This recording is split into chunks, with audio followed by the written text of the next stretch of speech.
반갑습니다. 제3과목 통계 분석과 활용 이 파트를 함께 공부할 박경은입니다. 2027 CBT 출제 예상 키워드 함께 보도록 하겠습니다. 1장에서는 기초 통계량에 집중해 주시면 됩니다. 중심 위치 측도 최중평 기억해 주시고요. 교수님 최중평이 뭐예요? 최빈값 중앙값 평균입니다. 삼포도의 측도 분산 표준 편차. 그런데 시험에는 변동계수가 자주 나옵니다. 변동계수 확인해라. 비대칭도, 외도, 첨도 확인해 주세요. 특히 피어슨의 외도 시험에 잘 나옵니다. 두 번째 파트 확률 분포에서는 조합, 순열 기억나시죠? 기호로는 NCR, NPR 등이고요. 조건부 확률 문제 잘 나옵니다. 연속 확률 변수, 이산 확률 변수 저랑 같이 확인하시면서 구별하도록 하고요. 각각의 확률 변수들로 확률 분포가 만들어지는데 이들을 이용해서 분포의 기대값과 분산 확인해 보도록 하겠습니다. 이산 확률 변수의 가장 대표적인 분포가 이항 분포고요. 연속 확률 변수의 가장 대표적인 분포가 정규 분포죠. 정규 분포 공부했으면 표준 정규 분포 다시 한번 확인해 봐야 되고요. 이후 카이 제곱 분포, T 분포, F 분포 연결지어서 어떤 특징들이 있는지 확인해 보도록 하겠습니다. 또한 분포는 분포인데 표본이란 단어가 붙은 분포가 있어요. 표본 평균에 대한 분포, 표본 비율에 대한 분포인데요. 이 두 분포의 특징은 모집단으로부터 뽑은 표본을 이용해서 그들의 평균과 비율로부터 분포를 구한다는 거죠. 중심극한 정리란 단어 들어보셨을까요? 이 부분에서 소개가 됩니다. 세 번째 단원입니다. 추정과 가설 검정. 앞서 표본 평균의 분포, 표본 비율의 분포 먼저 설명했는데요. 이들의 분포를 이용해서 이후 추정도 하고 가설 검정도 합니다. 신뢰 구간 구해주세요. 그러면 추정입니다.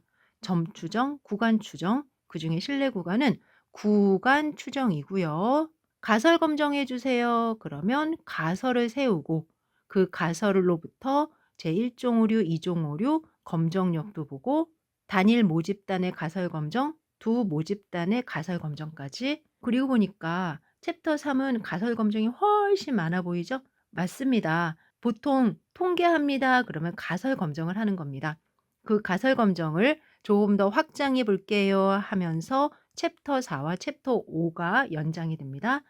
이름하여 통계 분석 1, 2로 구별을 했고요. 세부적으로는 분산 분석과 교차 분석, 상관 분석과 회귀 분석입니다. 분산 분석은 아노바라고 불리고요. Analysis of Variance. 교차 분석은 카이 제곱 분포를 이용하는 검정이라고 그래서 카이 제곱 검정이라고도 합니다. 교차표를 이용한다. 교차 분석. 상관 분석은 상관 계수를 이용해서 상관성을 엄밀하게 검정해 보는 시간이고요. 그러면서 두 집단 사이의 상관에 대한 특징도 분석해 보고 그 상관 계수의 유의성도 검정해 보고요. 회귀 분석에서는 회귀 계수를 추정해 보는 시간입니다. 그리고 결정 계수, 특히 다중회귀 모형에 대한 행렬 표현도 시험에 정말 잘 나옵니다. 여러분들과 함께 정리할 제3과목 통계 분석과 활용해서 가장 핵심이 되는 키워드를 몇 개 잡아드렸는데요.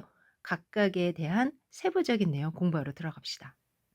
챕터 1 기초 통계량입니다. 이번 시간에 공부할 내용 중에 핵심 4가지로 요약했습니다. 첫 번째, 자료의 대표값의 종류와 의미를 이해하고 주어진 자료로부터 이를 구할 수 있도록 연습해 주시고요. 흩어짐을 나타내는 산포의 개념을 이해하고 주어진 자료로부터 이를 구할 수 있도록 연습하겠습니다. 산포 중에는 상대적 산포가 있습니다. 그 대표가 변동계수인데요.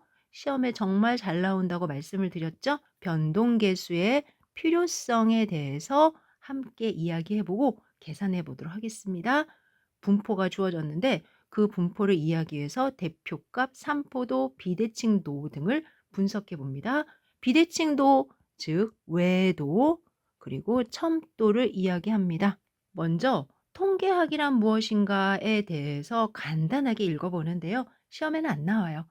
statistics 둘 다 영어의 끝자가 같아요.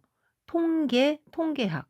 보통 평균 구해요, 분산 구해요 이럴 때 각각을 통계라고 얘기합니다. 그리고 통계학은 이러한 통계들에 대해서 연구하는 학문이에요. 통계는 어떤 현상이나 집단에 대해 수집된 자료를 요약 정리한 결과를 이야기합니다. 평균은 얼마예요? 분산은 어떻죠? 그래프로 나타내 주세요. 이 하나하나가 통계고요. 통계학은 통계를 어떻게 수집하고 분석하며 해석하여 활용할 것인가를 연구하는 학문 분야이고요. 통계를 다루는 방법론을 체계적으로 연구하는 학문이다. 표본은 어떻게 뽑아요? 그래야 전체를 잘 대표할까요? 두 변수 사이의 관계는 어떤가요? 검정해 주세요. 추정해 주세요. 뭐 등이라고 보시면 될 것 같습니다. 그리고 통계학에는 크게 두 가지의 통계학이 있다. 하나는 descriptive statistics, 기수라는 통계고요. 서술하는 통계고요. 설명하는 통계예요.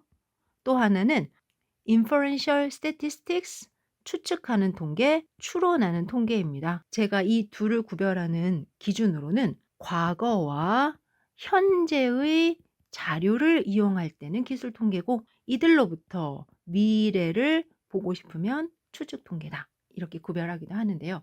과거로부터 현재까지 수집된 자료가 있습니다. 이 자료를 표나 그래프 등으로 정리 시각화할 수 있고요. 평균도 계산하고 분산, 표준 편차, 결정계수 등 통계량을 이용하여 자료는 이렇습니다, 저렇습니다 하고 요약이나 설명하는 분야를 기술 통계학이라고 한다. 그러면 이렇게 준비된 자료를 바탕으로 모집단은 이럴 거예요. 가설을 세웠는데 이런가요? 와 같이 그 결과를 일반화 예측하는 분야를 추측 통계학이라고 합니다. 추측 통계학은 기본 베이스가 모집단에 대해서 알고 싶어요예요. 그리고 모집단에서 추출한 표본을 분석하는 거죠. 그 표본의 분석 결과로부터 앞으로 이렇겠네, 미래적으로는 이럴 거예요 와 같이 현재를 평가하고 미래를 내다보는 시간을 갖는다. 이렇게 해서 통계학의 분야를 함께 보았고요. 특히 추측 통계학은 저 통계 공부합니다 라고 했을 때 보통 아, 이런 일을 하시는군요 하면서 통계의 대부분을 차지한다라고 생각하시면 됩니다. 그리고 지금 보고 있는 동그라미 두 개가 추측 통계학에서 꾸준히 소개가 될 거예요. 즉, 모집단 보이시죠? 표본 보이시죠? 모집단은 population이고요. 모집단에 대해서 모평균과 모분산 등이 궁금한 거죠. 이 중에 일부를 뽑습니다. 뽑는다. 표본 추출을 한다. 표집을 한다. 샘플링이죠. 그렇게 모인 표본 x1, x2, xn 보이시죠? 각각의 표본으로부터 평균도 구하고 분산도 계산하게 되겠죠. 그리고 구한 평균을 이용해서 모집단의 평균이 이래요. 분산을 이용해서 모집단의 분산은 이래요. 라고 추정을 하게 되는 거예요. 지금의 설명은 추측 통계에서 여러분들이 경험하시게 되니까 3단원 이후에 한 번 더 깊게 이야기해 보도록 하고요. 이번 시간은 기술 통계의 일부를 공부한다. 그중에 자료가 있으면 제일 많이 궁금한 부분이 중심 위치의 측도예요. 중심? 센터. 즉, 자료의 전체적인 분포에서 대표가 되는 값이 궁금해요 란 뜻이죠. 대표하는 값, 다른 말로 대표값이라고도 부르고요. 초등학교 때 평균을 배우고 중학교 때 중앙값, 최빈값을 배웁니다. 이와 같이 평균, 중앙값, 최빈값 등을 대표값이라고 이야기합니다. 오른쪽에 보세요.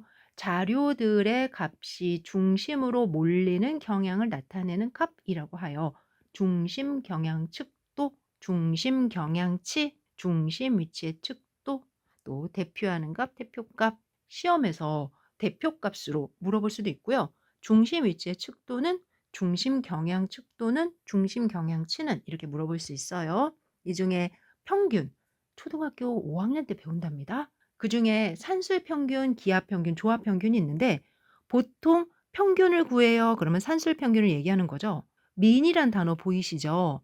민이란 단어가 보이면 얘는 평균인 산술 평균을 의미하고요. 혹시 average라고 들어보셨나요? average도 평균인데요. 일상생활에서 평균할 때는 average를 쓰지 mean을 쓰진 않습니다. mean이라는 단어가 딱 들어가는 순간 산술 평균을 떠올리시면 됩니다. 중간고사 이번에 평균 몇 점이야? 제가 국어는 몇 점이고요. 수학은 몇 점이고요. 영어는 몇 점이고요. 그래서 다 더하니까 얼마예요? 그런데 10 과목이니까 나누기 10을 해서 85.6 이에요. 이와 같이 여러분들이 일찍부터 경험했던 평균을 산술 평균이라고 얘기합니다. 관측된 n개의 자료 x1, x2, xn의 총합을 자료의 개수 n으로 나눈 값이죠. 일반적으로 평균하면 mean을 얘기하는 겁니다. 가장 보편적으로 사용된 대표값이지만 자료들이 비대칭이거나 극단적인 값, 일명 이상치 극단값이라고 하는데 이러한 값이 포함되어 있다면 크게 영향을 받는다. 비대칭이요? 무슨 말이죠? 오른쪽에 보세요. 보통 10, 20, 30, 40 이런데 갑자기 1000. 잘못된 거 아니야? 글쎄 말이에요. 그러면 평균을 구했을 때 1000 이라는 값 때문에 엄청 대표값이 커질 거라는 거죠. 그리고요. 만약에 수직선상에 이 값들을 올려 놓으면 10, 20, 30, 40, 1000 하니까 이쪽에 많이 몰려 있고 띠용 이렇게 되죠. 비대칭이죠. 대칭은요. 좌우가 비슷한 게 대칭 아니겠어요? 저 지금 그림 그리고 있는데 여러분들 보이실까요? 이렇게 생긴 게 대칭이어야 되잖아요. 이후에 최종평하면서 다시 그림 소개해 드리도록 하겠습니다. 이와 같이 비대칭이거나 극단적인 값이 있으면 평균이 220으로 주어진 표본 자료와 전혀 상관없는 대표값이 생깁니다. 이럴 때는 어떠한 방법을 이용해서 대표값을 쓰죠? 맞아요. 이후에 중앙값을 쓸 거예요 라고 말씀을 드릴게요. 오른쪽에 이상치가 뭐죠? 아웃라이어라고 부르는데요. 아래쪽에 있는 값 1000처럼 관측된 자료의 범위에서 크게 벗어난 아주 작은 값이나 큰 값. 그럴 때 이상치는 의사결정에 큰 영향을 미칠 수 있기 때문에 적절한 처리가 필요한데 빼버려? 안 돼요. 혹시 이상치는 뺀다? 이런 문장이 있으면 조심스럽게 아닌데 이렇게 생각하셔야 됩니다. 이상치는 제거해야 되는 값이 아니라 관심을 가져야 될 값이에요. 아래와 같이 자료가 1000을 포함해서 나온다면 1000을 빼고 계산할 수도 있지만 '혹시 잘못 적혀진 거 아니야?' 하고 확인할 수도 있고요. 이유를 달아서 제거할 수 있는 방법을 논의해서 활용하셔야 됩니다. 앞서 원 2개 그렸죠.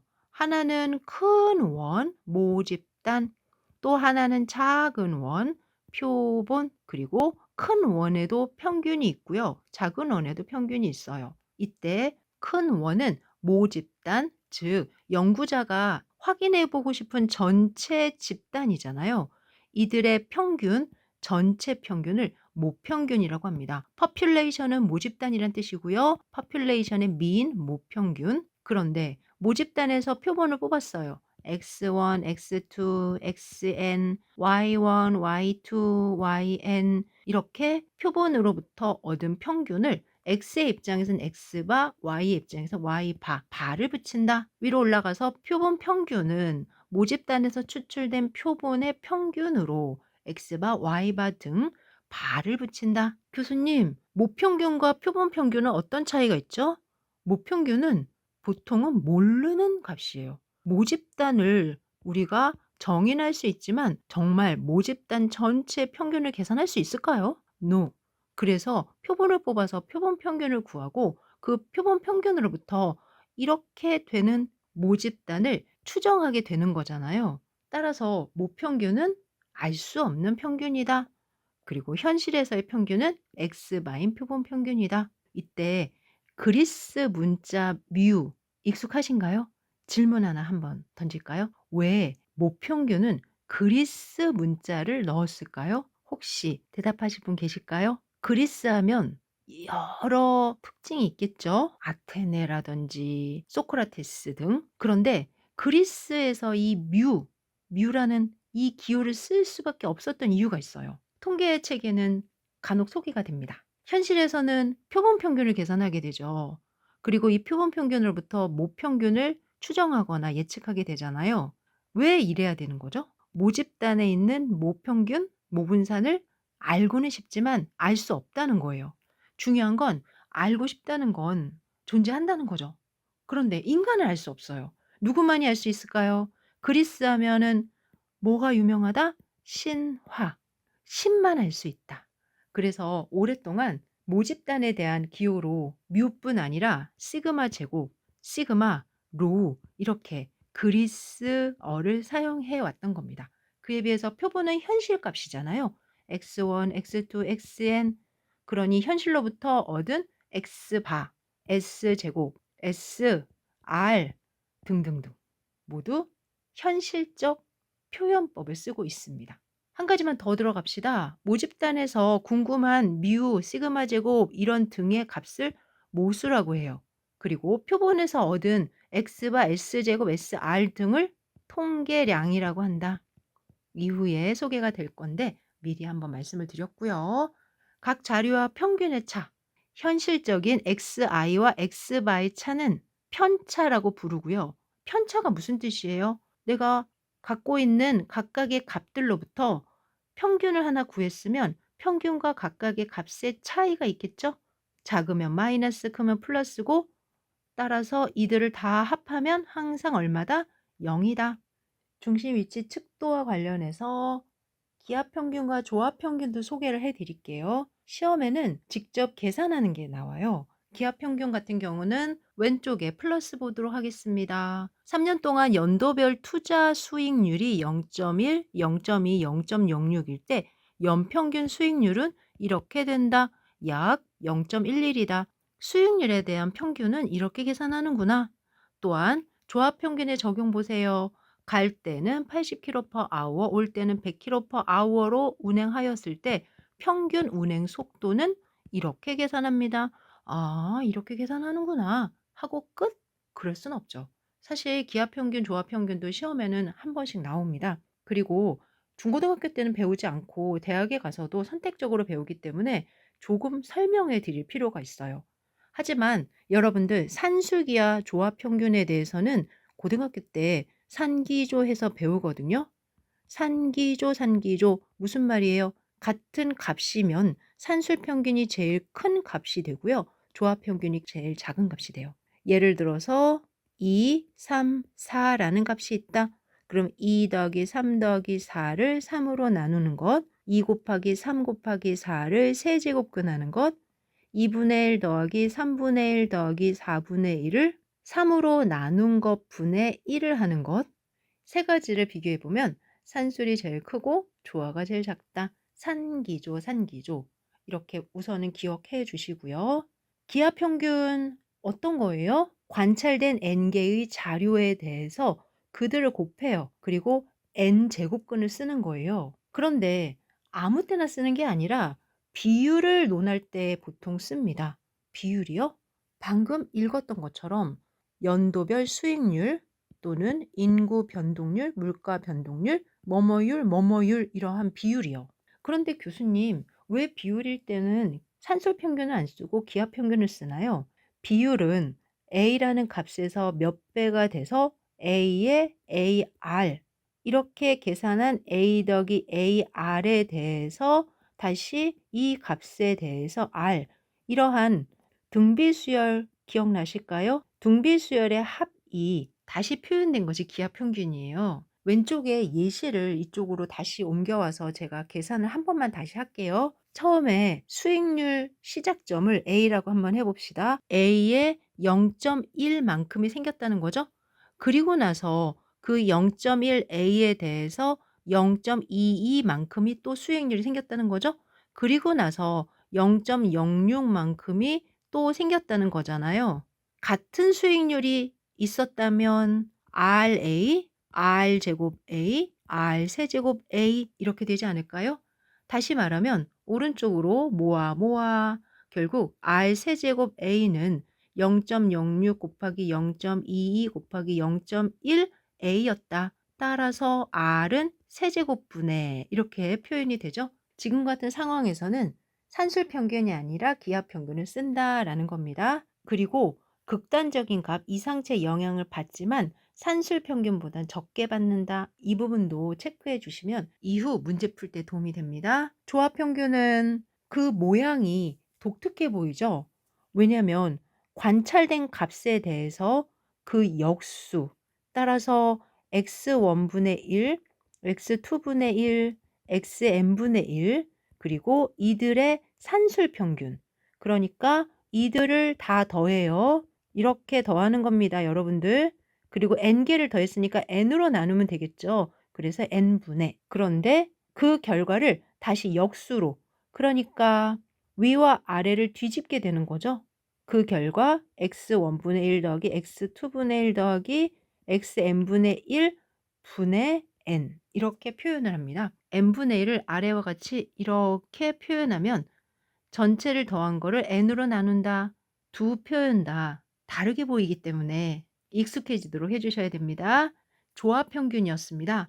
먼저 설명해 드렸던 예시를 보면 80km per hour, 100km per hour 즉 킬로미터만 물어보는 게 아니라 시간당 이와 같이 시간적으로 계속하여 변하는 변량이나 시세나 속도 이렇게 뭐뭐에 대한 뭐와 같은 상황이 있어요. 그럴 때는 조합 평균을 사용합니다. 시간에 대한 이 문제는 사실 조합 평균으로 구했다기보다는 킬로미터를 다시 시간으로 옮긴 다음에 정리한 결과입니다. 조합 평균을 몰라도 충분히 문제를 풀 수 있어요. 하지만 지금처럼 조합 평균의 쓰임을 이해하고 계시면 훨씬 빠르게 선택해서 시험 보는 데 도움이 되실 겁니다. 산기조 말씀드렸죠? 산기조, 산기조. 산술이 제일 크고요. 기하, 조하이고요. 단, 등호는 자료가 모두 같을 때 성립한다. 무슨 말이죠? 3 더하기 3 더하기 3을 3으로 나눌 때 3 곱하기 3 곱하기 3을 세제곱근을 했을 때 3분의 1 더하기 3분의 1 더하기 3분의 1을 3으로 나누어서 분의 1을 했을 때 모두 같다. 얼마로? 3으로. 그런 이야기입니다. 이렇게 해서 평균이라는 이름 하에 산술 평균, 기하 평균, 조합 평균을 봤고요. 그 외에 절사 평균과 가중 평균 설명해 드리도록 하겠습니다. 절사, 자른다. 어디를 잘라요? 내가 갖고 있는 자료들을 보니까 아주 작은 값도 있고 아주 큰 값도 있고 중간에 보통 우리가 갖고 있는 값들이 있을 때 10% 잘라주세요. 그러면 위로 10%, 아래로 10%, 5% 잘라주세요. 그러면 위로 5%, 아래로 5% 이렇게 자르는 거예요. 왼쪽에 보세요. 절사평균의 적용. 크기가 20인 표본이 있습니다. 10% 절사평균 해주세요. 그러면 아래로 2개, 위로 2개, 총 4개를 제외하고 16개의 표본으로 산술평균을 구하세요. 보통은 5%, 10%, 20% 이렇게 절사평균을 쓴다고 하는데 10% 절사평균이 가장 널리 사용된다고 합니다. 20개에서는 위로 2개, 아래로 2개, 총 4개를 제외하는 거죠. 이처럼 산술 평균이 이상치에 민감하게 반응하는 것을 보정하여 평균을 내는 방법으로 자료의 총 개수에서 일정 비율만큼 어느 비율이라고요? 10% 등 큰 부분과 작은 부분을 제거한 후 평균을 산출합니다. 자료에 이상치가 존재할 경우에 활용하면 좋겠죠? 이번에는 가중평균입니다. 가중이라는 건 무게인데요. 중요한 부분에 무게를 실어주겠다 이런 뜻이라고 보시면 될 것 같아요. 중요도에 따라서 가중치를 주어 평균을 산출하는 방법. 예를 들어서 동일한 성적이지만 문과예요. 그러면 국어나 특정 과목의 점수의 퍼센테이지가 높더라고요. 이과예요. 또는 공대에 들어가고 싶어요. 그러면 수학이나 이과 과목의 퍼센테이지가 높더라고요. 이 부분을 반영해서 평균을 내는 것이 가중평균이구나 라고 생각하시면 됩니다. 그러면 산술평균은 뭐예요? 그 요소의 비중이 똑같다는 거죠. 만약에 10개의 자료가 있다. 그러면 이 10개의 자료를 모두 더해서 10으로 나눈다라는 거는 각각이 10분의 1의 비율을 가지고 있다라는 뜻이죠. 제 설명이 이해가 되시잖아요? 상대적인 중요도를 감안하여 투자나 점수를 수학적으로 환산할 때 더 정확히 계산하는 방법으로 많이 사용이 되고요. 지금 여러분들이 가중치를 부여한 값의 계산 부분을 보면 W1, W2라고 보이는 곳 있죠. 가중평균 계산 한번 해 보시면 '아 이런 거구나.' 하는 생각이 드는데요. 예를 들어서 입사 시험 서류를 반영하는 비율이 있고 면접을 반영하는 면접 부분이 있고요. 에세이가 있다고 합시다. 그리고 모두 100점, 100점인데 반영 비율이 서류가 20%, 면접이 50%, 에세이가 30% 더라. 그러면 100점에 20%, 100점에 50%, 100점에 30% 이렇게 해서 점수가 총 100점으로 합산이 되는 거잖아요. 이때 W1, W2, W3 그리고 분모에 암묵적으로 W1, W2, W3의 합 1로 나눈 결과였던 거죠. 가중평균은 이후에 합동 분산을 구할 때도 나오고 여러 상황에서 현실적으로도 많이 사용되기 때문에 제가 소개해 드린 이 정도의 예시는 기억해 주시면 도움이 될 것 같습니다. 평균은 여기까지고요. 대표값 중에 중앙값과 최빈값을 보겠습니다. 중앙값은 자료를 크기 순서로 나열하였을 때 중앙, 즉 50% 위치에 해당하는 값입니다. 위치한다 그래서 중위수라고도 하고요.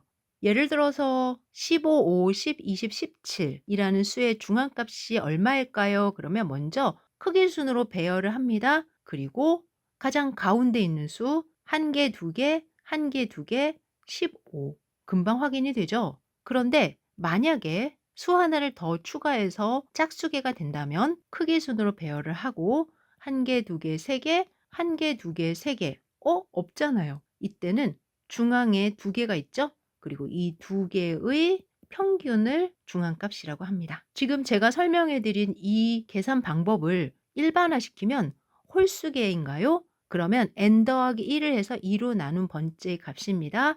짝수계인가요? 그러면 n을 2로 나눈 번째와 그 다음 번째 값의 평균입니다. 단 이러한 정보를 가지고 문제를 풀기엔 너무 어려워요. 그리고 시험에는 많은 자료가 나오지 않습니다. 제가 했던 것처럼 작은 값에서 큰 값으로 나열을 해 주시고 하나, 둘, 셋, 하나, 둘, 셋, 몇 개 남았어? 이렇게 해서 중앙값을 구해 주시면 됩니다. 이때 자료들이 비대칭이거나 극단값이 포함되어 있어도 극단값의 영향을 전혀 받지 않겠죠? 오른쪽 보세요. 제일 작은 값, 제일 큰 값 전혀 관계없이 우리가 원하는 중심 위치에 있는 수만 관심이 있는 거잖아요. 따라서 5번 자료의 분포가 좌우 대칭이면 평균과 중앙값은 같고요. 극단적인 값이 많지 않으면 평균과 중앙값이 같습니다. 이 부분 잘 체크해 두시고요. 그러나 평균과 중앙값이 같다고 해서 자료의 분포가 반드시 좌우 대칭인 건 아닙니다. 같을 수도 있거든요. 다시 한번요. 자료의 분포가 좌우 대칭이면 평균과 중앙값은 같다. 참고로 좌우 대칭이면 최빈값도 같습니다. 그래서 최, 중, 평 3개의 대표값이 모두 같습니다. 최빈값으로 넘어가기 전에 오른쪽 플러스 좀 볼게요. 중앙값은 100분위수의 개념에 비추면 500분위수다. 100분위수가 뭔데요? 우리 앞에 100개의 값이 있다라고 보는 거예요. 그러면 제일 작은 값, 제일 큰 값, 그리고 가운데 A 50번째 값이 중앙값이더라 라는 거죠. 이때 최소값, 최대값, 그리고 혹시 중간에 25번째 위치의 수 있을까요? 또 75번째일 수 있을까요? 만약에 A 25번째 수나 A 75번째 수라면 이후에 4분위수를 설명하게 되는 1사분위수, 3사분위수가 됩니다. 그런데 교수님 100개가 아니면 어떡하죠? 그러면 퍼센테이지를 생각하시면 돼요. 그러면서 100분위수로 말하면 제 50 100분위수가 되고 또 크게 4개로 구별하는 4분위수로 말하면 제 2, 4분위수가 된다. 25번째 수는 Q1, 50번째 수는 Q2, 75번째 수는 Q3, 4분위수를 설명하게 되는데요. 4분위수 바로 아래로 내려가면 있습니다. 먼저 최빈값 보고 내려갈게요. 최빈값은 주어진 값 중에서 가장 자주 나오는 값, 즉 빈도가 높은 값입니다. 1, 3, 6, 6, 6, 7, 7, 12, 12, 12, 17 그러면 6이 3개, 12가 3개니까 6과 12가 최빈값이죠. 최빈값은 여러 개일 수도 있고요. 존재하지 않을 수도 있습니다. 극단적인 값에 영향을 받지 않는다? 최빈값의 핵심은 네 번째입니다. 질적, 즉 범주형 자료의 대표값으로 적절하다는 거죠. 혹시 범주형 자료 어떤 거죠? 성별, 남녀, 지역 ABCD, 혈액형 AB, O형 등등 이와 같이 전체를 구별하는 범주가 있는 자료들을 범주형 자료라고 하죠. 참여자의 성은 어떤가요? 남자가 몇 명, 여자가 몇 명이에요. 이럴 때는 다 더해서 평균을 내는 게 아니라 남자가 몇 명, 이렇게 최빈값을 이야기한다는 거죠. 참여한 대상자들의 지역은 어떻게 되죠? A 지역이 제일 많아요. 최빈값이죠. 혈액형은 어때요? 어떤 혈액형이 제일 많아요? 등등과 같이. 그래서 제일 많아요라는 말을 할 때는 최빈값을 대표값으로 쓰려나 보구나 하면 됩니다. 신발 가게 가볼까요? 진열장에 놓여 있는 신발들은 고객들이 제일 많이 선택하는 신발 치수겠죠? 최빈값입니다. 앞서 4분위수 공부했습니다. 크기 순서에 따라 늘어놓은 자료를 4등분할 때, 100분위수는 100등분할 때, 16분위수는 16등분할 때, 아, 분이라는 단어가 전체를 등분한다는 뜻이구나. 맞습니다. 그러면 전체의 값을 4등분한다는 이야기는 가장 작은 값부터 가장 큰 값까지 나열한 다음에 가운데 좌우. 여러분들이 보시기에 4등분이 된 것 같습니까? 그리고 최소값, 최대값, 25% 위치의 Q1, 50% 위치의 Q2, 75% 위치의 Q3. 왼쪽에 보니까 제1사분위수, 제2사분위수, 제3사분위수, 제4사분위수 전체 자료의 4분의 1 값까지를 말하고요. 전체 값의 50% 위치까지를 얘기하고요. 전체 자료의 4분의 3 값까지를 말하고 최대값은 4사분위수라고 이야기합니다. 사분위수를 그림으로 나타내면 상자 그림, 박스 플랫이라고 이야기하는데요. 최소값, Q1, Q2, Q3, 최대값 이렇게 5개의 정보를 이용해서 그림으로 나타내는 거예요. 상자 그림을 사용할 때 가장 유용한 측면은 자료의 분포를 대략적으로 파악할 수도 있지만 두 집단을 비교할 때 특히 이상치나 극단 값의 정보를 알 때입니다. 다음 페이지에 상자 그림이 있는데 이 상자 그림의 Q1, Q3를 상자의 양 끝으로 보거든요. 그리고 그 범위를 즉 Q3에서 Q1을 뺀 값을 우리는 IQR이라고 불러요. 오른쪽에 정리되어 있습니다. 인터쿼타일 레인지인데요. 이 범위를 기준으로 위로 1.5배, 아래로 1.5배를 확인해서 그 범위를 벗어난 값을 이상치라고 이야기할 겁니다. 그러다 보니까 상자 그림에서 상자의 길이인 Q3 빼기 Q1 IQR의 자료가 결국 얼만큼 분포되어 있나요? 하는 산포도의 역할을 하고 있는 거죠. 상자 그림 보러 갑시다. 아래와 같이 제일 작은 값, 제일 작은 값, 최소값, 제일 큰 값, 최대값, 그리고 Q1, Q3, Q2인 중앙값이 보이고요. 교수님 원래 이렇게 간격이 달라도 되나요? 네, 나열이기 때문에. 그리고 Q3에서 Q1까지를 뺀 차이를 IQR이라고 한다고 그랬죠? IQR을 기준으로 1.5배, 1.5배를 경계로 합니다. 그럴 때 이 경계를 기준으로 가장 큰 값이 최대값, 이 경계를 기준으로 가장 작은 값이 최소값. 그런데 이 경계를 벗어났어요. 그러면 이상치. 이때 1.5 IQR이라고 하는데 만약에 3 IQR이라고 하잖아요. 그럼 더 멀리 벗어나겠죠. 그 벗어난 값에 또 이상치 같은 게 있잖아요. 그럼 이럴 때는 극단값이라고 이야기합니다.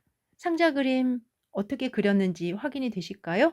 upper fence, lower fence 이렇게 구별을 하고요. 지금까지 공부했던 통계량에 대해서 그 성격이 다른 것은 하는 기출문제 하나만 확인해 볼까요? 분산, 최빈값, 평균, 중앙값. 그 성격이 다르다? 어떠한 성격을 말하는 걸까? 아, 대표값이구나. 분산은 산포의 척도죠. 이와 같이 분산은 자료의 흩어짐을 나타내는 척도이고 중심 위치의 대표값을 나타내므로 나머지 색과 그 성격이 다르다. 1번이 답이다. 아주 쉽게 빠르게 풀 수 있습니다. 이번 시간 여러분들과 함께 기술 통계, 그중에서 대표값 위주로 공부했습니다. 다음 시간에는 삼포도와 비대칭도에 대해서 공부하도록 하겠습니다.